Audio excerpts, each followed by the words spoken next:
Well, good afternoon. It was just over a year ago that I stood on this spot in a very crowded executive conference room and announced the first outbreak of what was then called the novel coronavirus. The first outbreak in the nation had happened right here in King County. As I ordered a series of measures from emergency operations center opening to standing up our incident command at Metro to moving quickly to protect those who are living homeless and other vulnerable communities, I genuinely could not have imagined that I would be standing here more than a year later, alone, speaking to you by video link. These last 12 months have reshaped our world, and they have proved to be some of the most challenging times we have seen. From the start, our approach has been this, that we do what's right. Use the county's hard-won financial reserves and credit when it's necessary. That we seek all possible reimbursements, including FEMA funding.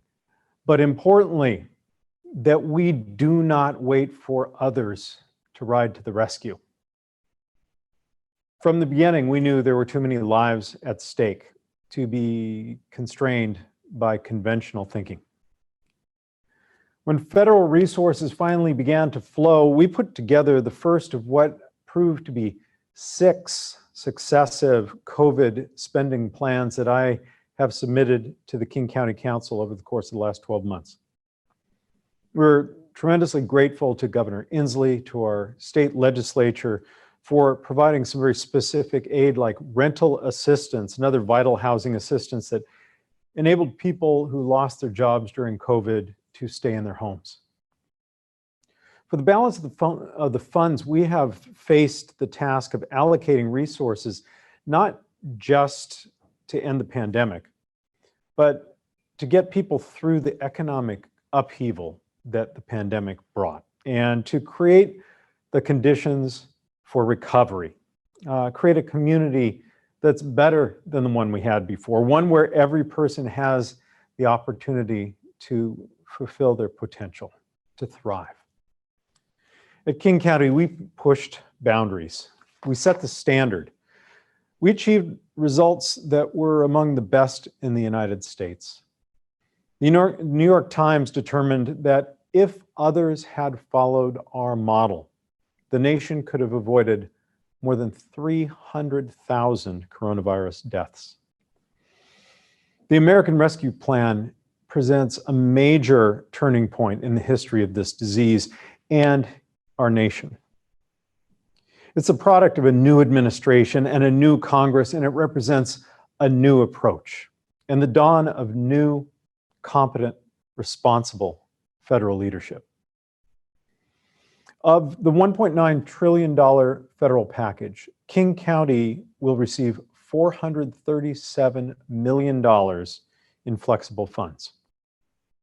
Today, I announce my plan for the largest emergency supplemental budget in county history.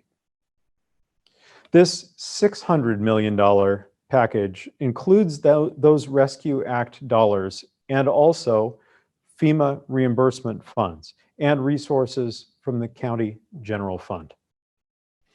It continues the work that has saved lives, and it reflects my priorities as we transition from response to recovery to rebound. This budget has 3 distinct priorities. Roughly 42% is dedicated to continuing and expanding our public health response, to the work of saving lives, of protecting health, of getting the vaccines out, of ending the pandemic.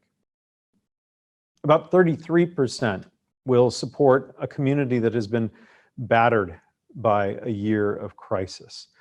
Support through rental assistance and programs to tackle homelessness, among others.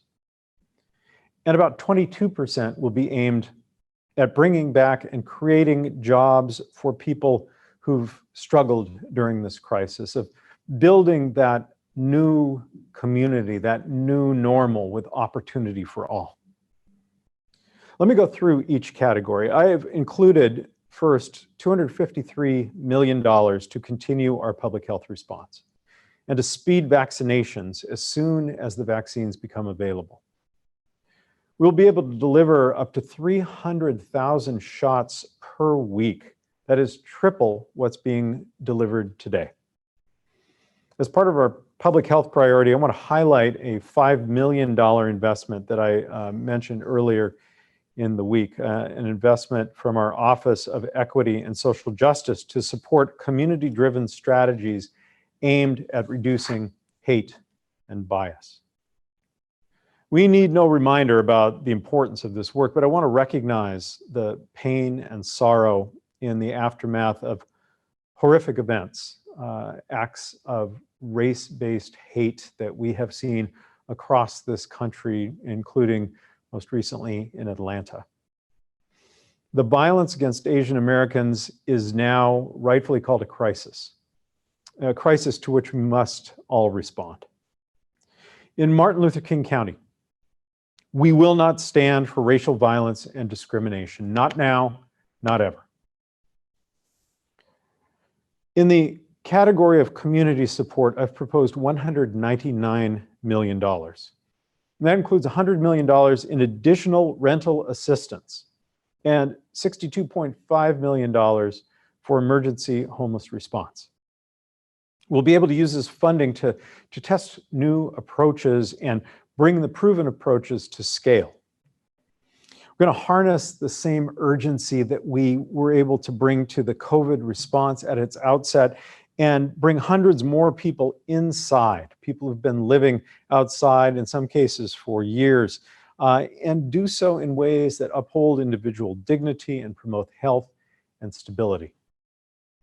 We'll also increase on-demand behavioral health services for people, particularly tailored for people experiencing chronic homelessness.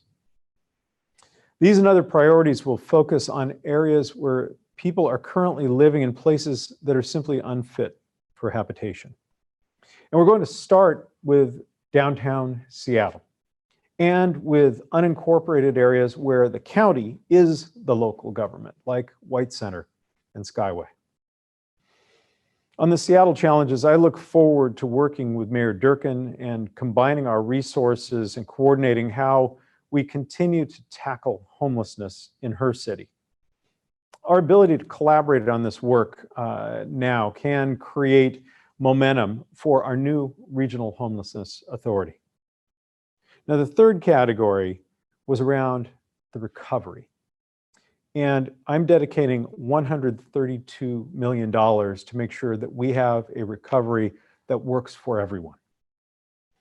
As part of this effort, I'm proposing a unique $40 million program that promotes access to jobs and housing. I want to offer over 300 jobs to people who are currently in the county's housing or shelter programs, and folks who just need to begin getting back on their feet. These future employees can work on a variety of county responsibilities, including joining our Conservation Corps, which is helping with graffiti removal and parks cleanups. And they can have access to job training and connections that will allow them to continue to rebuild their lives to achieve economic security. And I'm also proposing an expansion of rapid rehousing so that people who are falling into homelessness can quickly move into housing. We'll also help people get a place of their own and free up shelter capacity to help people who've been living outside. We offer jobs, we offer housing supports, we offer help for people to use the tools to transition from shelter and emergency housing into a place where they can get stabilized and begin the march to self-sufficiency. Finally, as part of the jobs and economic recovery priority, I'm proposing $25.6 million for a business and economic resiliency fund focused on the hardest hit communities. This is a concept that grew out of our work around our declared public health crisis, racism as a public health crisis. These dollars will be allocated to community-led organizations.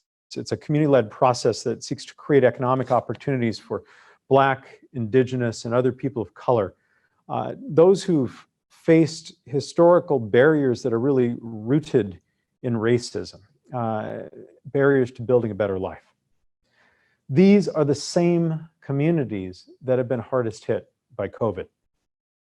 So whether it's leveraging private capital or providing business coaches or increasing community ownership opportunities or any other of a number of strategies to build wealth, we will work with community leaders to determine how best to invest these dollars. And I've included $20 million in this budget to help struggling music, arts, and other organizations that have been devastated by the shutdowns needed to control the pandemic. These beloved community organizations, these community assets, were the first to close, and they will be the last to reopen. They are an essential industry employing tens of thousands, by some counts, up to 200,000 people. And they are vital to our shared culture and our identity as a region. This is a major effort. After the trauma and the hardships of the last year, the road ahead may look daunting. But I see a future where King County does not simply return to what was, return to the status quo, but takes this truly unique opportunity to create a better, stronger, more equitable community, a new normal, a better future. I want to thank the essential workers. I know you join me in thanking the essential workers who have gotten us through this far and are going to get us through the rest of this challenging time. I want to thank the many partners across the region who have helped King County be a model for the nation. I also appreciate the dedication of the King County Council. Yesterday, the council passed the 6th COVID supplemental budget, just as we are transmitting the 7th. I look forward to working with Council Budget Chair Jean Cole Wells, with Council Chair Claudia Balducci, and with the entire council to shepherd this proposal forward, and specifically make sure that the assistance that I am laying out today is available to people irrespective of zip code, irrespective of immigration status. And I will work with these leaders to make sure that the final budget pays particular attention to the economic plight of women who, as has been well documented, have been disproportionately impacted by COVID, both in the workplace and at home. King County, I promise you, brighter days are ahead. We will move past COVID. We will recover from the economic downturn. We will kick down the doors that have prevented this nation from living up to the promise of its founding. We've survived the winter of 1,000 crises, and we are poised to improve the lives of all who call this place home. We will be careful stewards of this unprecedented public investment, and we will make a permanent and positive difference in the lives of the people of King County. We'll be distributing a press statement so they have access to the details of this budget proposal, but I am happy to take questions, and I want to let you know that I'm joined by our budget director, joined remotely by our budget director, Dwight Dively, by our Chief Equity and Inclusion Officer, Anita Whitfield, by Department of Community and Human Services Director, Leo Floor, and by Public Health Director, Patty Hayes. I'd be happy to take whatever questions you might have. All right, let's just do a closing thought. This is a big step forward, but it is also not the last. Remember, the imperative is to get people through the public health crisis, but also get them through economically. This invests in both and in the pivot that this moment makes possible, the pivot to a new economy where not only do we have broad prosperity, but we have opportunity for those who previous to the pandemic had really been left out. It is our goal, and I think it is the goal of the national administration as well, to build back better, to make this a country that is both prosperous and equitable. Breaking down the barriers of economy and race, of the zip code or the family into which you were born, and allowing people to truly express their value and to succeed based on their drive and determination and talent. We have a unique opportunity in King County to lead in this recovery, just as we led in the response to the pandemic. And I'm excited that our county council is going to be joining in with me on pushing this forward. We'll be available, you know how to reach us, for additional questions once you get a chance to read all the details of the proposal. Thank you for joining us today.